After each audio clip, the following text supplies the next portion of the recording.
The leader had been fighting a war for 10 years. Like every other soldier in his army, he was tired, weary, and more than ready to return home. His wife and son may have possibly given him up for dead, and his kingdom given to another ruler. So long had he been away. But he had been fighting for too long, and sacrificed too much to give up now. Gathering all his cunning and wiles he had become renowned for, he gathered his men and laid out his plan to win the war. It was something that had never been done before in the annals of military history, which was why the leader knew it would work. The city was formidable and well fortified. They could not breach the outer wall by sheer force. But the leader's solution would get a small group inside, safely and unnoticed. And so he told his men what they would do.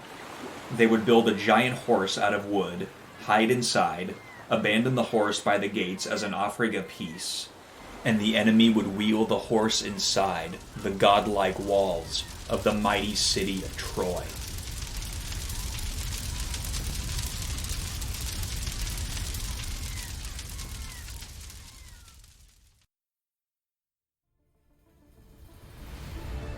Virtuous Man, a podcast devoted to sharing the lives of men of history, fiction, and today, and the virtues they personify.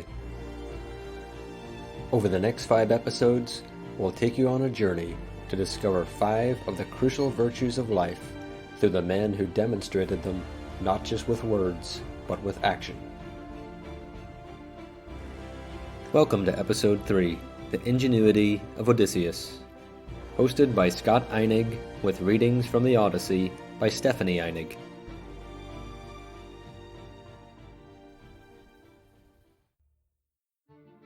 A virtue is a behavior one conforms to in order to achieve a moral and ethically principled life through action. A virtuous man is one who is well aware of how he falls short, yet chooses not to allow his flaws to define him as he seeks to better himself. Such men show that it is possible to overcome the things that keep us from achieving our destinies. Though each man is flawed and imperfect, it is in the lives of flawed men that we see the possibility for virtue in our own lives. This episode's virtue is ingenuity. Ingenuity is a trait characterized by cleverness, craftiness, and cunning. Very often we face challenges in life that cannot be solved so quickly and directly. Masculinity is often characterized by power and aggression, but not every battle we face in life is won with great force or might. Often it takes an ingenious solution to solve problems, something unorthodox that violates a man's sense of order amid chaos. Ingenuity is not strained by time and trials, but thrives because of them. The ingenuity to think before we act is an essential trait that men must have to succeed against whatever obstacles we face. One of the greatest examples of ingenuity in world literature is the figure of the Greek hero Odysseus. As we see, he and his crew face a legion of dangers that can only be conquered by the ingenuity of their leader.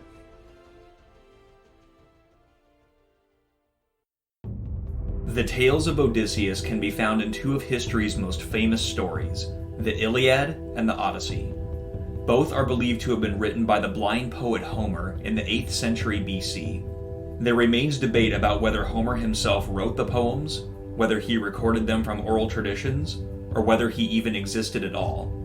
Nonetheless, the stories had something of a biblical significance to the ancient Greeks. To them, the 2 epic poems were more than pieces of entertaining fiction. They were guides about how the world worked and how one should live. Odysseus in particular provided an example of how the virtue of ingenuity could propel an average man into a place of legendary renown. After winning the Trojan War with his ingenious horse, Odysseus and his crew set out to finally return home to Ithaca. His wife Penelope and son Telemachus have been waiting for over a decade to see him return to his island kingdom of Ithaca. As they set sail, they stop by the island of Ismarus to go on a raid. The men celebrate over their victory, and, while their guard is down, a great many are slain by the island inhabitants. Odysseus manages to escape with most of his men. But as soon as they resume their journey, a violent storm strikes and blows the small fleet of ships completely off course. Now Zeus, gatherer of the clouds, aroused the north wind against our ships with a terrible tempest, and covered land and sea alike with clouds, and down sped night from heaven. Thus the ships were driven headlong, and their sails were torn to shreds by the might of the wind. So we lowered the sails into the hold in fear of death, but rowed the ships landward apace. There for 2 nights and 2 days we lay continually, consuming our hearts with weariness and sorrow.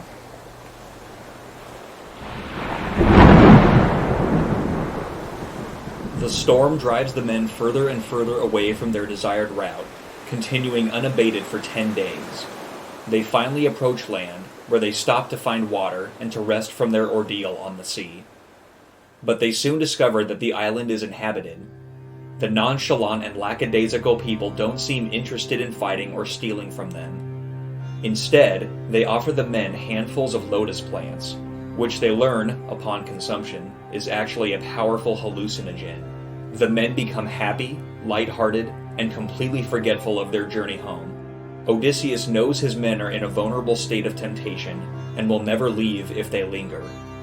The king refuses the lotus for himself, and drags the men back to the ship before more of the drug is consumed. Now whosoever of them did eat the honey-sweet fruit of the lotus had no more wish to bring tidings nor to come back, but there he chose to abide with the lotus-eating men, ever feeding on the lotus, and forgetful of his homeward way.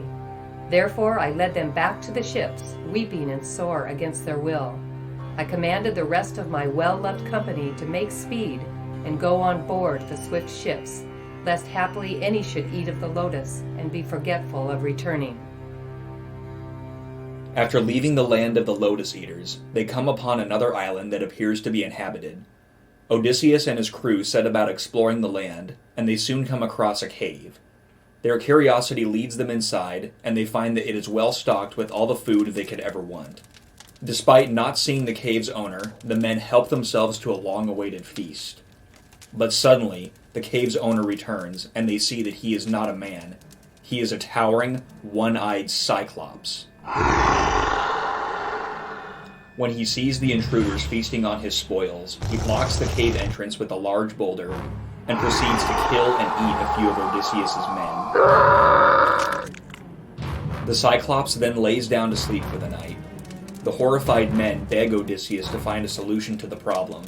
They suggest killing the Cyclops, but the crafty and scheming Odysseus knows this cannot happen. So I took counsel in my great heart, whether I should draw near and pluck my sharp sword from my thigh and stab him in the breast. But my second thought withheld me, for so should we too have perished, even there with utter doom. For we should not have prevailed to roll away with our hands from the lofty door the heavy stone which he set there. So for that time we made moan, awaiting the bright dawn. In the morning, the Cyclops awakens. He kills and consumes 2 more of the crewmen before going outside to graze his sheep. He blocks the door with the boulder, and the men are once again trapped. Odysseus is running out of time. He knows full well that they will all perish if they do not escape. The men look around the cave for anything that might be of use, and Odysseus notices a giant club beneath some blankets. He also remembers that the men have a large goatskin full of wine they brought with them when they made it to shore. Looking at both items, Odysseus's ingenious mind begins to work its magic. He instructs his men to sharpen the end of the club to a fine point, and harden the wood over the fire. They hide the club and await the Cyclops' return. When he comes back, he kills and eats 2 more sailors before settling down for the night. Odysseus offers him the goatskin of wine, which he greedily consumes. He quickly becomes drunk, and in his stupor, asks Odysseus his name. He replies that his name is Nobody. Having identified himself, the Cyclops passes out. The men quickly spring into action. They raise the sharpened end of the club, and with a mighty heave, plunge it into the eye of the Cyclops. roars with pain and rage with such volume that the other Cyclops come to the door and ask him what is going on. He cries out that, "Nobody is hurting me." My heart within me laughed to see how my name and cunning counsel had beguiled them. But the Cyclops, groaning and travailing in pain, groped with his hands and lifted away the stone from the door of the cave, and himself sat in the entry, with arms outstretched to catch, if he might, anyone that was going forth with his sheep. So witless, methinks, did he hope to find me. But I advised how all might be for the very best, if perchance I might find a way of escape from death for my companions and myself. And I wove all manner of craft and counsel, as a man will for his life, seeing that great mischief was nigh. Odysseus knows that he and his men cannot make a dash for the open entrance. Though the Cyclops is blind, he can still feel them with his hands. They look around the cave and see some of the sheep in the corner. Some of them begin to exit the cave, and Odysseus quickly makes his move.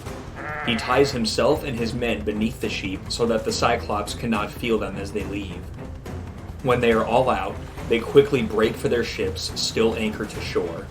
As they finally set sail, the Cyclops appears on the shore, screaming and cursing in rage. Odysseus shouts back at the beast, Cyclops, if any one of mortal men shall ask thee of the unsightly blinding of thine eye, say that it was Odysseus that blinded it, the waster of cities, son of Laertes, whose dwelling is in Ithaca.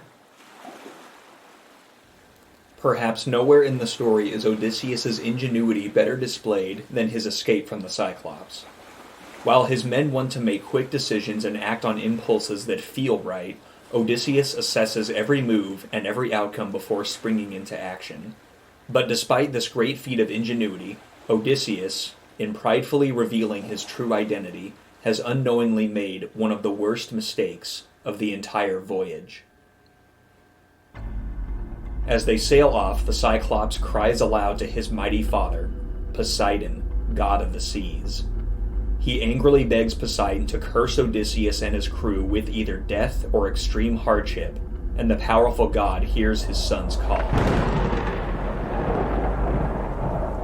After devastating winds blow him even farther from Ithaca, and a race of giant cannibals destroys all but one of Odysseus' ships, Odysseus finds himself on the Isle of Aeaeon, where dwelt Circe of the braided tresses, an awful goddess of mortal speech, own sister to the wizard Aeetes. His men explore the land, and Circe invites them into her dwelling. After seducing the lovesick sailors with food, wine, and the pleasures provided by her maidservants, the cruel sorceress transforms them into a herd of pigs. Now when she had given them the cup, and they had drunk it off, presently she smote them with a wand, and in the styes of the swine she penned them. So they had the head and voice, the bristles and the shape of swine, but their mind abode even as of old. Thus were they penned there weeping, and Circe flung them acorns, and mast and fruit of the cornel tree to eat, whereon wallowing swine do always batten. One of the men manages to escape and warn Odysseus of what has happened. He makes his way to Circe's palace to see what has happened for himself. Unknown to the sorceress, he has taken a drug that prevents her magic from having any effect on him. He bargains with Circe, agreeing to remain her prisoner if she would turn his men back into human beings. Circe agrees, and Odysseus remains her captive for a full year. When the year is over, she consents to him leaving. She tells him to receive instructions from the spirit of the dead prophet Tiresias, who will tell him how to get home. When he does this, the prophet tells him that he will make it home safely if he only does one thing. He and his men are forbidden from eating the cattle of the sun god Helios on the island of Thrinacia.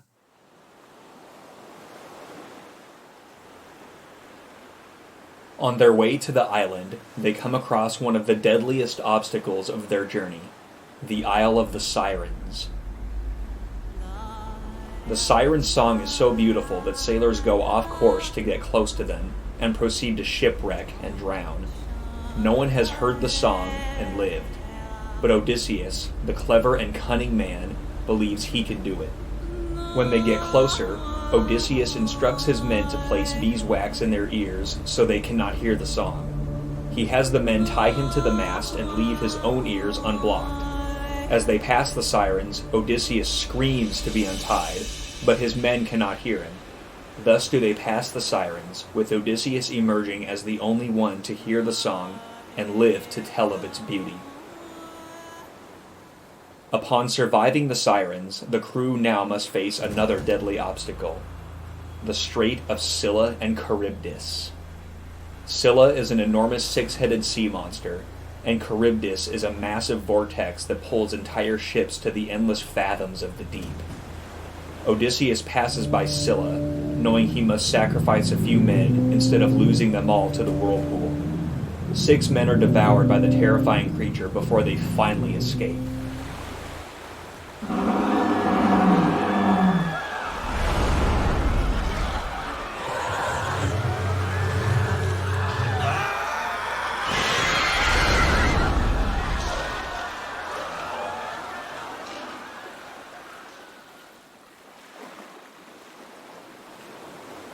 Now when we had escaped the rocks and dread Charybdis and Scylla, thereafter we soon came to the fair island of the god, where were the goodly kine, broad of brow, and the many brave flocks of Helios. Then, while as yet I was in my black ship upon the deep, I heard the lowing of the cattle being stalled, and the bleating of the sheep, and on my mind there fell the saying of the blind seer, Theban Tiresias, and of Circe, who charged me very straitly to shun the isle of Helios, the gladdener of the world. Odysseus and his men have depleted all their remaining food sources. Though he warns them of what Tiresias said about the cattle, the men, near starvation, decide to disobey their commander. They butcher the cattle and eat their fill. Only Odysseus refuses to eat. He knows that he has already angered the god of the sea, and to anger yet another god could doom him to death. When Helios the sun god discovers what has happened to his cattle, he is furious. In his rage, he cries out to Zeus for justice. Father Zeus, and all ye other blessed gods that live forever, take vengeance, I pray you, on the company of Odysseus, son of Laertes, that have insolently slain my cattle, wherein I was wont to be glad as I went toward the starry heaven, when I again turned earthward from the firmament. And if they pay me not full atonement for the cattle, I will go down to Hades and shine among the dead. Zeus hears the sun god's cry, and he answers his call with a vengeance. The men have feasted on the cattle for 6 days. When Odysseus and the crew finally set sail on the 7th day, Zeus, the king of the gods, causes a giant storm to rage across the sea. The ship sinks, and the men are drowned. Only Odysseus is spared.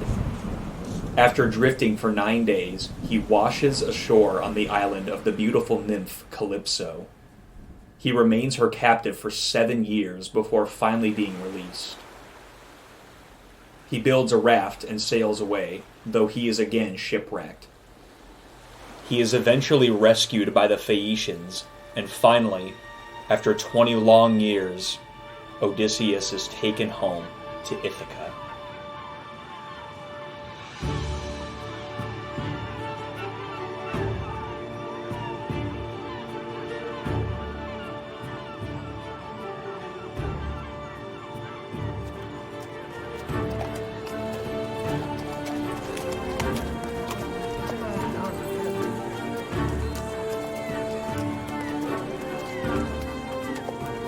Upon arriving, Odysseus knows that he cannot simply march into his palace and reclaim all he had sacrificed during his time at war.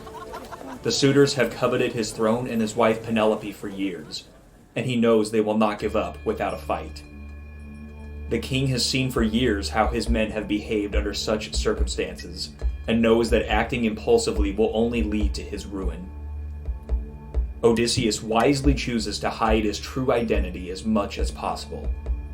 He is soon thereafter given aid by the powerful goddess Athena, who transforms him into an old beggar. Therewith Athena touched him with her wand. His fair flesh she withered on his supple limbs, and made waste his yellow hair from off his head. And over all his limbs she cast the skin of an old man, and dimmed his 2 eyes, erewhile so fair. And she changed his raiment to a vile wrap and a doublet, torn garments and filthy, stained with foul smoke. And over all she clad him with the great bald hide of a swift stag, and she gave him a staff and a mean tattered scrip, and a cord therewith to hang it. With this disguise, Odysseus learns how things stand in his household and how dire the situation is. He learns that a contest has been arranged to determine who will become Penelope's new husband and new ruler of Ithaca. Whoever can string Odysseus's old bow and shoot an arrow through 12 axe heads will win. The suitors try and fail one after the other. Odysseus, still in disguise, asks for a turn.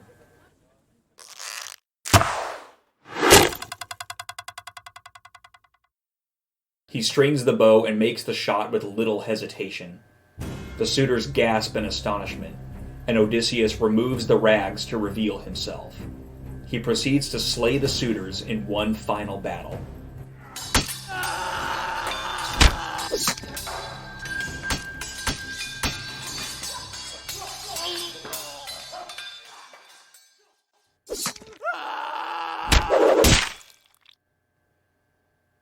Now that he has won back his kingdom, he reveals himself to Penelope. She initially does not believe he is her long-lost husband, but once he tells her something only the 2 of them know, she embraces him. At once her knees were loosened, and her heart melted within her, as she knew the sure tokens that Odysseus showed her. Then she fell weeping, and ran straight toward him, and cast her hands about his neck, and kissed his head. Odysseus and his long journey of many perils finally comes to a satisfying end. What makes the story of Odysseus stand out is not the fact that he is the strongest, but that he is the smartest. Time and again he finds himself in situations that cannot be overcome by the might of his men or the strength of his armies, but by the might and strength of his ingenuity.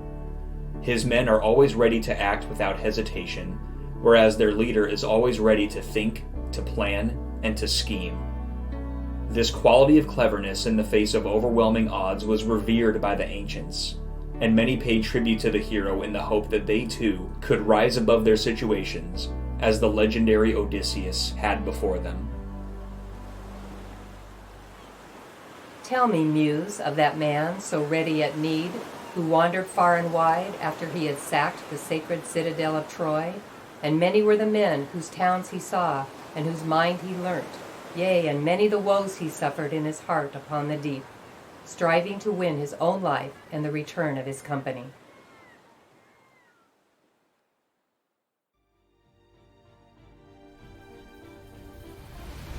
This episode of Virtuous Man was written and recorded by Scott Einig. Editing and mixing by Scott Einig and Jamie Adams. Quotations from the Odyssey, read by Stephanie Einig. If you enjoyed this episode, give us a rating and leave a review in the comments section.